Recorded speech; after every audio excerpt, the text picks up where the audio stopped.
Every instructor is going to be different, but in my experience, no. What you want is somebody who can play clean. If you can play fast and can play a lot of notes, but every time you play, it's inconsistent, that person will get cut over somebody who can listen in and play cleaner. The thing that I mentioned as like a general like reference point is 50 to 60% of your time should be on technique. Okay, so these exercises. 30 to 40% of your time should be on grid variations. This is technique for rudiments, basically. So it's like being able to permutate the accents and stuff with the rudiments. And then 10, at most 20% of your time should be on chop stuff. I've been cut from drum lines because I could play the chop stuff, but I wasn't listening in as good as some of the other people. So that's the second story that I tell in the drumming lessons playlist. Inside of here, I went from center snare to in snare twice. The lesson within that is I got cut because I was focusing on playing on my own rather than playing to the group. So even though I had the chops for it, I could out chop a lot of people who made the line, but I didn't make the line because I didn't play as clean as them. I've been to so many auditions where there are people who have hands where they can play fast, but their technique is bad and they play inconsistently and they consistently have not made the drum line. There were some center snares from like other groups who would try out for Academy, and I was like the center snare. They didn't make the line. They had the hands for it, but they didn't have the attitude because they came in thinking they were a hot shot because they could play fast, but they also just didn't play clean, and they showed that they weren't willing to learn, so they did not make the line. From a lot of beginner and intermediate perspectives, it's like, well, I need to show how fast I can play, and it's like, I'm telling you, as a former caption head, I did not care about that. Before I get to the next tip, I just want to say really quickly that you can find literally thousands of hours of free drumming play-alongs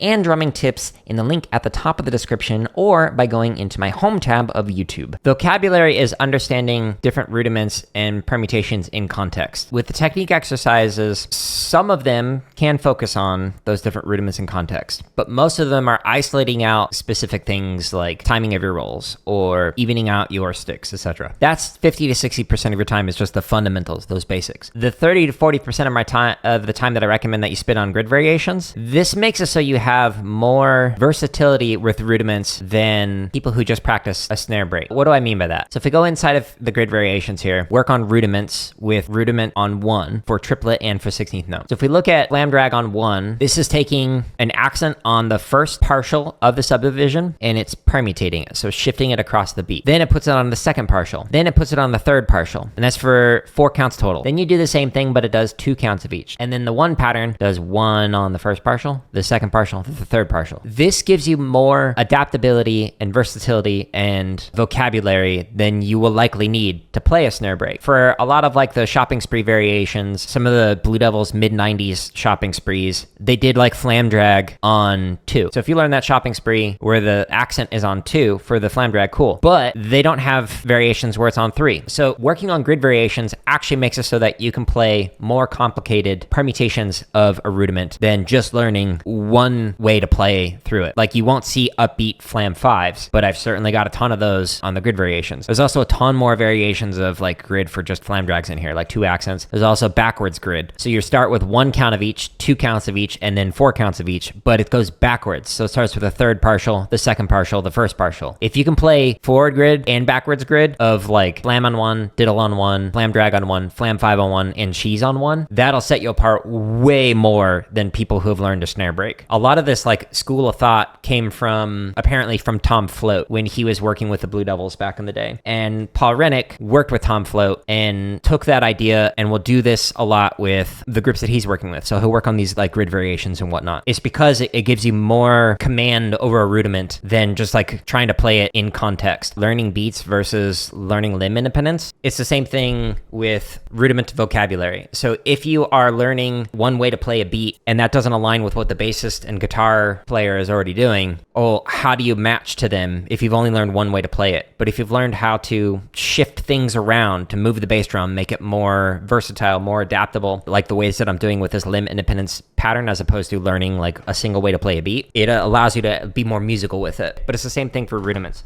I've seen far too many students who did what I did when I first was working on rudiments, where I learned how to play like a shopping spree. And then when I got into a grid variation where it permutated the accent in a way that I wasn't used to, let's say I was doing flam 5s with 16th notes. There's like a flam 5 that I had not covered in a shopping spree or something like this one. So where the accent's on 4, if you all of a sudden run into that in a show music or an exercise, it would be very difficult to like learn how to play that. But if you're already learning the grid variations, it gives you more control and understanding over the rudiments. So learning snare breaks allows you to learn a rudiment in a context, but it does not help you to apply that outside of that context, as well as if you are learning every permutation, every variation of like how to move around the accents, whether it's a single accent or 2 accents, or it's a forward grid or a backward grid. I recommend spending like 30 to 40% of your time on grid variations if you're a rudimental drummer, but there's a reason why there's over 1,000 of these, is because it like really helps you out with the command over the rudiments. The 50 to 60% of your time working on technique. The reason why I say that is because that gives you like a better, consistent, more quality sound, quality of like the mechanics of your playing, but the grid variations give you a better control over each one of the rudiments, and then only 10 to 20% of your time on the chop stuff. So whether it's like these shopping sprees or chug variations or a snare break or whatever you want to work on, this should be a small percentage of your time compared to learning how to have adaptability and control and versatility over your rudiments, and then just better consistency of your overall sound quality and relaxation with your playing. What tunes to improve quicker?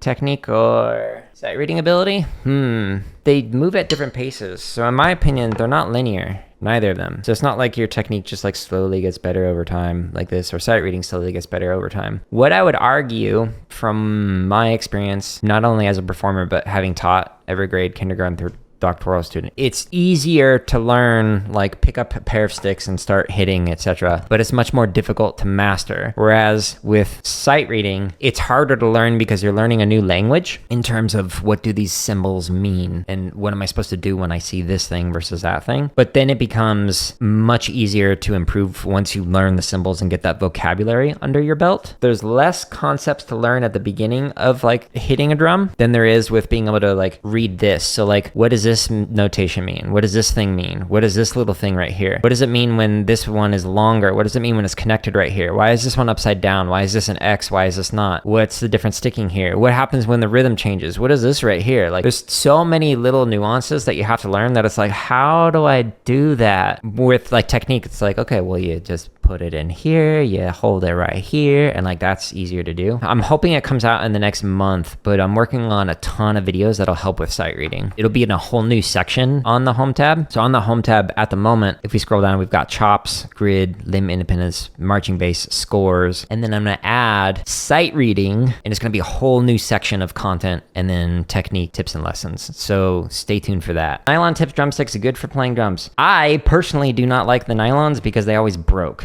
Like every single one of them snapped on me. So for me, I always get the wood tips. These are the Rudiment hammers, which are like extra heavy chopsticks. I had a drum teacher who like started me off on nylon tips, and every single one of them like cracked. They would just snap right there. The nylon do give you more rebound. So if that's something you desire with what you're playing, then cool, that can work. But for me, I just like never found any pairs that actually worked.